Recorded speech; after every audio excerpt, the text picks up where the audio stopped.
Okay, we're going to do some polishing by hand.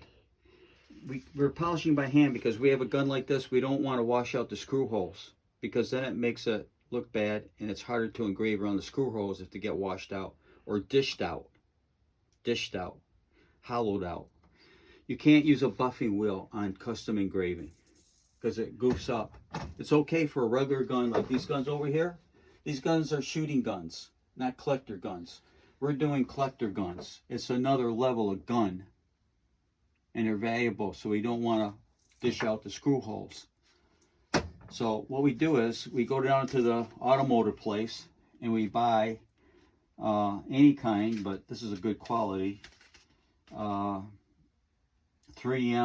wet dry sandpaper that they use for automobiles, auto body paper, and it comes in different grits. So depending on how bad the polishing is, how deep the scratches are, you generally wouldn't use 80 grit unless you had really bad problems. You generally wouldn't use 180 grit. You generally start off with 320 on a normal gun, and then you finish it off with 400. If you get to 600 grit, it's a mere finish. You're shining light on a shiny surface. You have to look at that for hours and hours. You don't want a mere finish. You're going to go blind. So you want to do the 320 and the 400 grit. If there are problems, then maybe you want to use this 800 or 180 grit. You never want to use 1500. That's ridiculous. That's good for a car maybe. It's not going to work for engraving when you have to engrave it and look at a mirror. You don't want a mirror finish and have to look at the reflection back in your eyes. So we're going to take this out of the vise.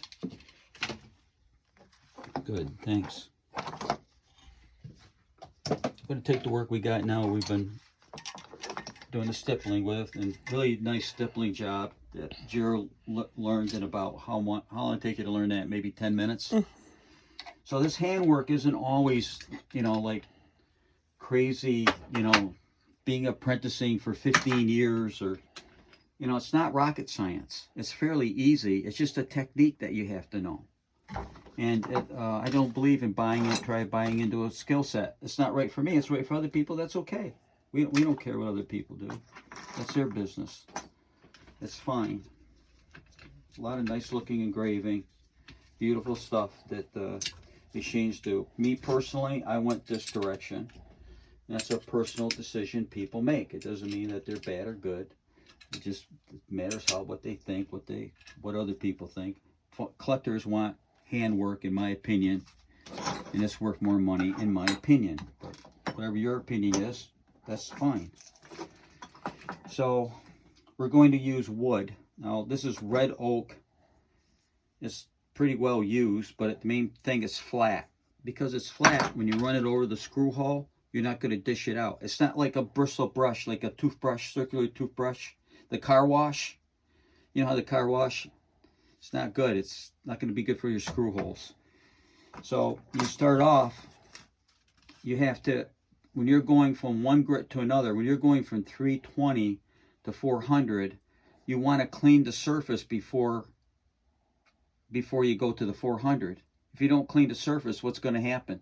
You're going to have 320 grit in your 400 paper. So it's going to muck everything up. So you have to clean your paper. Now some of this, they commonly clean it with a bucket of water. But I don't really like putting a lot of water on my guns because I don't want them to rust. So I'll probably just change the paper, use a different paper, and clean it off with a dry rag. And I clean out the screw holes with anything I have, like a Q-tip. I just want to try to get it as clean as possible. Or generally I use oil. That's even better. Guns and water, moisture generally don't mix very well. So what am I going to do here? I'm going to polish this bayonet. Now, if you're going to be engraving knives, people can have some horrific wounds because these knives are so sharp. Now, I made a mistake. I sharpened this bayonet and it should be dull. So first of all, I got to dull it.